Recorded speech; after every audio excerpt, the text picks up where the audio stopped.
नमस्कार। Lung fibrosis फेफड़ों में एक तरीके से धीरे धीरे करके जकड़न आना शुरू हो जाना। कब शुरू हो जाती है, क्यों शुरू हो जाती है, फेफड़े क्यों जकड़ना चालू हो जाते हैं, फेफड़ों के जकड़ने की वजह से शरीर में ऑक्सीजन की कमी होती है और ऑक्सीजन की कमी के चक्कर में शरीर की सारी जो कार्य क्षमताएँ हैं वो कमज़ोर पड़ना चालू हो जाती हैं। धीरे धीरे करके शरीर की डिफेंस मैकेनिज्म जो है वो वीक होना चालू हो जाती है। फिर आपका शरीर बाहरी इन्फेक्शंस को बहुत जल्दी एक्सेप्ट कर लेता है और आप बार बार बीमार पड़ना शुरू हो जाते हैं। लंग फाइब्रोसिस होने के कारण जो होते हैं वो होता है बार बार करके सर्दी जुकाम खांसी होना, बार बार निमोनिया होना। अगर निमोनिया बार बार करके 3 4 5 बार भी रिपीट हुआ है तो निश्चित ही लंग फाइब्रोसिस होने के चांसेस बहुत ज़्यादा हो जाते हैं। अब लंग फाइब्रोसिस अगर हुई है तो फिर निश्चित ही फेफड़े जो हैं, लंग्स जो हैं वो कंसोलिडेट होना चालू हो जाते हैं। फेफड़े जो हैं वो एक तरीके से पत्थर होना चालू हो जाता, कंसोलिडेशन ऑफ लंग, ये एक समस्या आना चालू हो जाती है। इसकी वजह से जब आप श्वास भरते हैं तो श्वास फेफड़ों में तो जाती है लेकिन फेफड़ों में उतनी हवा, शुद्ध हवा नहीं जा पा रही जितनी शुद्ध हवा में से ऑक्सीजन शरीर में पहुंच करके शरीर में ऑक्सीजन की आवश्यकताओं की आपूर्ति करवा पाए। शरीर में जितनी कार्बन डाइऑक्साइड जनरेट हो रही है उतनी कार्बन डाइऑक्साइड फेफड़े श्वास के छोड़ने के साथ में बाहर भी नहीं छोड़ पा रहे होते हैं। ऐसी अवस्था में आपको क्या करना चाहिए, क्या इलाज है, क्या खाना पीना खाना चाहिए और कौन से व्यायाम करके आप अपनी इस समस्या से पूरे तरीके से निजात पा सकते हैं। सबसे पहले हम देखेंगे आहार चिकित्सा। फेफड़ों से संबंधित किसी भी प्रकार की समस्या को कफज रोग कहा जाता है, कफ की वजह से जनित रोग कहा जाता है और कफ जब बढ़ता है तो कहा जाता है कफ वृद्धौ उष्ण कामिताः। तो जब जब शरीर में कफ की वृद्धि होगी आपको गर्म चीज़ें खाने का मन करेगा, गर्म जगह पर रहने का मन करेगा। ठंडक अगर आपको महसूस हो रही होती है तो आपको लगता है कि पंखा बंद कर दिया जाए, कूलर बंद कर दिया जाए, एसी बंद कर दिया जाए और अगर संभव हो पाए तो कुछ गर्म पीने में दे दिया जाए, सूप, काढ़ा, चाय, कुछ भी ऐसा। तो ये सामान्य प्रकृति ही होती है कि जब कफ का दोष बढ़ता है तब आपको गर्म चीज़ें खाने का मन करता है। तो आपको ठंडे तासीर की सारी चीज़ों को परहेज पर ले लेना चाहिए। कोल्ड ड्रिंक, आइसक्रीम, ठंडी चीज़ें, फ्रिज में रखा हुआ पानी या फिर चावल, दूध, छाछ, दही, इन सब चीज़ों से आपको परहेज कर लेना चाहिए। इसके अलावा इलाज के रूप में आप पानी की नहती कर सकते हैं, सफ़ेदे की भाप कर सकते हैं, गर्म पानी में पैर डालने वाला इलाज जो होता है जिसको गर्म पाद स्नान बोला जाता है वो कर सकते हैं। साथ में आप नाक में गाय का घी दिन में 3 से 4 बार गुनगुना करके डाल सकते हैं। ये इलाज के रूप में सिंपल से होम डूएबल ट्रीटमेंट्स हैं जो आप घर में आसानी से कर पाएंगे। आज हम उपस्थित हैं एक वीडियो लेकर के। वीडियो का नाम है योगा फॉर लंग फाइब्रोसिस। तो योगा फॉर लंग फाइब्रोसिस का मतलब होता है कि आपको स्पेसिफिक कौन सा व्यायाम करना है जो आपकी इस कंडीशन में आपकी सबसे ज़्यादा मदद कर पाए। सबसे पहले इस बीमारी में जो फेफड़े धीरे धीरे करके सिकुड़ना चालू हो रहे हैं, फेफड़े धीरे धीरे करके पत्थर होना चालू हो रहे हैं, इन पत्थर होते हुए फेफड़ों को धीरे धीरे करके अगर खोलना है तो आपको सबसे पहले फेफड़ों में अच्छी मात्रा में ऑक्सीजन पहुंचे इसकी व्यवस्था करवानी पड़ती है और इसके लिए आसनों का अभ्यास सबसे बढ़िया माना जाता है। आसनों के डेमो के लिए आज हमारे साथ उपस्थित हैं डॉक्टर विपुल। ये आपको आसन को किस तरीके से करना है, आसन की टेक्निकलिटीज़ क्या होती हैं, इनके बारे में आपको डेमो करके बताएंगे। सबसे पहले हम डॉक्टर विपुल से रिक्वेस्ट करेंगे सीधे खड़े हो जाएं। खड़े होके करने वाला पहला जो आसन होता है, आसन है ताड़ासन। ताड़ासन का अभ्यास करेंगे। ताड़ासन के लिए दोनों पैर मिला करके खड़े हुए हैं, दोनों हाथ फ्रंट थाइस पर हैं। श्वास को भरते हुए लंबी गहरी पूरी श्वास को भरेंगे, दोनों हाथों को ऊपर की ओर ले जाएंगे। ऊपर की ओर ले जा करके दोनों हाथों की उंगलियों को आपस में इस तरीके से ग्रैस्प कर लेंगे। श्वास को छोड़ेंगे, हथेलियां आसमान की ओर कर लेंगे। अब श्वास को भरते हुए हाथों को पूरा ऊपर की ओर खींचने की कोशिश करनी है, जिससे पूरे फेफड़े आपके ऊपर की ओर खिंच रहे हैं, एकदम से पूरे फेफड़े ऊपर की ओर जा रहे होते हैं। ये बहुत अच्छा आसन है। इस आसन का अभ्यास आपको 30 सेकंड से लेकर के 1 मिनट, 1.5 मिनट, 2 मिनट, 3 मिनट तक जितना आप आसानी से कर सकते हैं उतनी देर करेंगे। श्वास को भरते हुए आसन की अवस्था में गए थे, श्वास को छोड़ते हुए धीरे से हाथों को नीचे ले आएंगे, एड़ियों को नीचे ले आएंगे। ठीक है, ये होगा पहला आसन, जिस आसन के अभ्यास से लंग्स की फाइब्रोसिस जो है वो बहुत अच्छे तरीके से मैनेज होना शुरू हो जाएगी। अब दूसरा आसन जो हम इस समस्या से निजात पाने के लिए करेंगे, आसन का नाम है चक्रासन। सीधे लेट करके करने वाली श्रेणी में यह आसन आता है। तो हम सबसे पहले सीधे लेट जाएं, पहले बैठेंगे, बैठने के बाद धीरे से सीधे लेट जाएंगे। सीधे लेटे, सीधे लेटने के बाद हम दोनों पैरों को घुटनों से मोड़ेंगे। दोनों पैरों को घुटनों से मोड़ा, तलवे जमीन पर रख लिए, दोनों हाथों को इस तरीके से उठाते हुए हमने अपने हाथों की हथेलियां कानों के बगल में जमीन पर रख ली।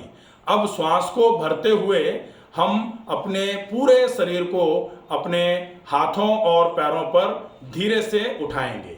आसन का नाम होगा चक्र आसन। चक्र के जैसा आसन है, इसलिए इसको चक्रासन बोला जाता है। बहुत ही इफेक्टिव आसन है, बहुत अच्छे तरीके से यह आसन आपकी मदद करता है।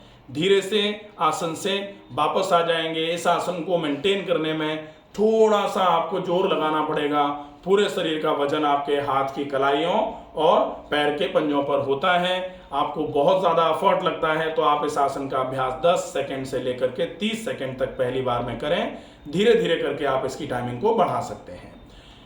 ये दूसरा आसन है जो फेफड़ों की कार्यक्षमताओं को, क्रियाशीलताओं को बढ़ाने में बहुत अच्छे तरीके से आपकी मदद करता है। सुपाइन सीरीज के बाद अब हम पेट के बल लेट करके करने वाला एक आसन करेंगे। आसन का नाम होगा भुजंगासन। भुजंगासन के लिए सबसे पहले हम करवट लेते हुए पेट के बल लेट जाएंगे। पेट के बल लेट जाएंगे, पेट के बल लेटे। पेट के बल लेट के करने वाले आसनों में पहला आसन जो हम करेंगे होगा भुजंगासन। भुजंगासन के लिए दोनों पैर मिले हुए, दोनों हाथ सीने के बगल में, हथेलियां जमीन पर, दोनों कोहनियां शरीर से मिली हुई। श्वास को भरते हुए आपको सबसे पहले माथा उठाना है, फिर चिन उठानी है, फिर गर्दन उठानी है, उसके बाद सीने को उठाना है, पेट तक के हिस्से को उठाना है, नाभि तक से ऊपर का पूरा हिस्सा उठा हुआ रहेगा। अब आपको ऊपर की ओर, छत की ओर पूरा देखने की कोशिश करनी है। श्वास को भरना, श्वास को छोड़ना सामान्य गति से चलता रहेगा। श्वसन की गति जो है वो सहज होगी। सहज श्वसन के हिसाब से आप जितनी देर इस आसन में रुक सकते हैं रुकें। धीरे धीरे करके जब आप लगभग 2 से 2.5 मिनट, 3 मिनट का समय पूरा कर चुके हैं, उसके बाद श्वास को भरते हुए आसन में गए थे, श्वास को छोड़ते हुए आसन से धीरे से वापस आ जाएंगे।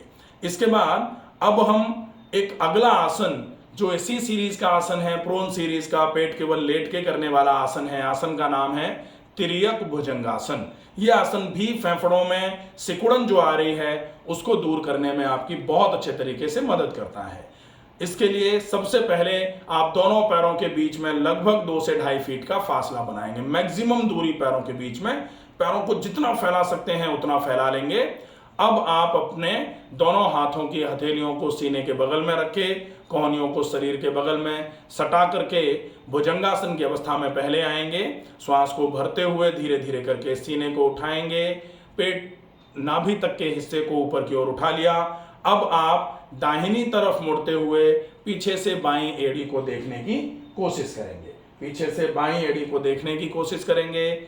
आप लगातार इस आसन में लगभग 30 सेकंड से लेकर के 1 मिनट, 1.5 मिनट, 2, 2.5, 3 मिनट तक रुकेंगे। उसके बाद धीरे से श्वास को छोड़ते हुए आसन में गए थे, श्वास को भरते हुए पहले भुजंगासन की अवस्था में आएंगे और उसके बाद आप श्वास को छोड़ते हुए दूसरे तरफ से भी इस आसन का अभ्यास कर सकते हैं। ये बहुत इफेक्टिव आसन होता है फेफड़ों की क्रियाशीलता को बढ़ाने के लिए। तो तिर्यक भुजंगासन करने के बाद हम धीरे से शशांक आसन की अवस्था में आते हुए बैठने की अवस्था में आ जाएंगे। धीरे से शशांक आसन में आए, शशांक आसन में आते हुए हम धीरे से वज्रासन में आते हुए बैठने की स्थिति में आ गए। अब हम बैठ करके करने वाले 2 आसनों का अभ्यास करेंगे। 2 आसनों में पहला आसन है गौमुखासन। गौमुखासन के लिए सामने की तरफ फेस करके बैठेंगे ताकि हम अच्छे तरीके से ये बता पाएं कि आसन को किस तरीके से किया जाए। थोड़ा सा पीछे होकर बैठ जाएंगे ताकि पूरा प्रोसेस लोगों को समझ में आए। दोनों पैर सामने की ओर फैला करके बैठे हुए हैं। अब आपको गौमुखासन का अभ्यास करना है। दाहिने पैर को घुटने से मोड़ते हुए दाहिने पैर की एड़ी को आपको बाएं पैर के हिप के नीचे रखना है, हिप के नीचे, ठीक है। अब आपको अपने बाएं पैर को मोड़ते हुए आपको ऊपर का घुटना और नीचे का घुटना बिल्कुल ऊपर नीचे कर लेना है, ये, ठीक है। इस तरीके से आपके दोनों घुटने आ जाएंगे। अब जो घुटना ऊपर है उसका अपोजिट हाथ ऊपर जाएगा। जो घुटना ऊपर है, अब जैसे हमारा बायां घुटना ऊपर है तो दायां वाला हाथ ऊपर जाएगा, दायां वाला हाथ ऊपर जाएगा। जैसे ये वाला हाथ नीचे जाएगा क्योंकि हमारा जो घुटना ऊपर होता है, ये विशेष देखने वाली बात होती है कि जो घुटना आपका ऊपर है उसके अपोजिट वाला हाथ ऊपर की ओर से पीठ पर जाएगा और उसके दूसरा वाला हाथ जो है वो पीठ पर नीचे से जाकर के पीठ पर आपको इस तरीके से हाथों को मिला देना है, ये, ठीक है। इस तरीके से दोनों हाथों को इस तरीके से मिला के रखेंगे। ये आपके फेफड़ों को खोलने के लिए बहुत अच्छा आसन होता है। बहुत अच्छे तरीके से फेफड़ों की कार्यशीलता इससे बढ़ती है। दोनों ही तरफ से इस आसन का अभ्यास किया जाना चाहिए। इस आसन में आप लगभग 1-1 मिनट के लिए दोनों तरफ से रुकेंगे।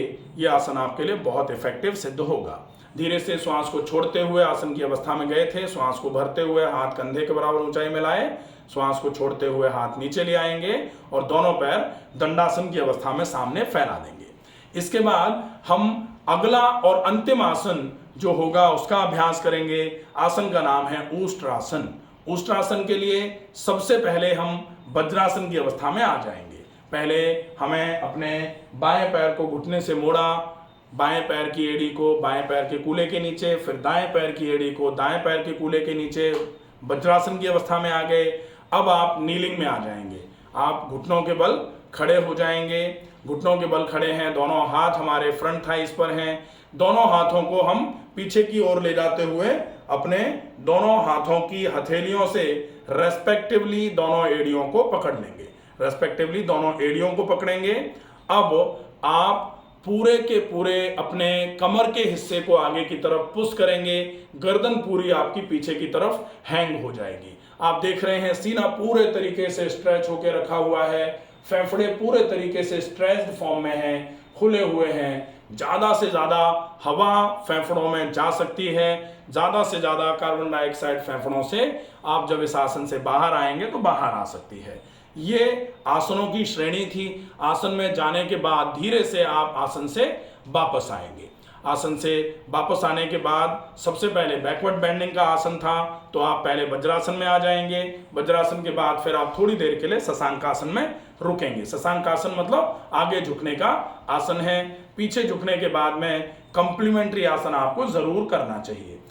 ये कुछ आसनों की सीरीज जो लंग फाइब्रोसिस के केस में आपके लिए बहुत इफेक्टिव है। इसके बाद आप सेक्शनल ब्रीदिंग कर सकते हैं और उसके बाद में जो भस्त्रिका प्राणायाम है, डीप ब्रीदिंग है, उसका अभ्यास करिए। निश्चित ही आपकी लंग फाइब्रोसिस की समस्या में आपको सबसे ज़्यादा आराम मिलेगा। ये पूरी सीरीज जो थी, इसका अभ्यास अगर आप बहुत अच्छे तरीके से कर पाए तो आप निश्चित मानिए आपको बहुत अच्छे तरीके से लंग फाइब्रोसिस में आराम मिल जाएगा। आशा है ये वीडियो आपको पूरा समझ में आएगा। ज़्यादा से ज़्यादा लोगों तक इस वीडियो को पहुंचाएं ताकि ज़्यादा से ज़्यादा ऐसे लोग जो फेफड़ों की बीमारी से संबंधित बीमारियों से परेशान हैं, वो लोग इस पूरे सीरीज को करके अपने फेफड़ों से संबंधित बीमारियों को दूर कर पाएं। स्वस्थ रहिए, सुरक्षित रहिए। धन्यवाद।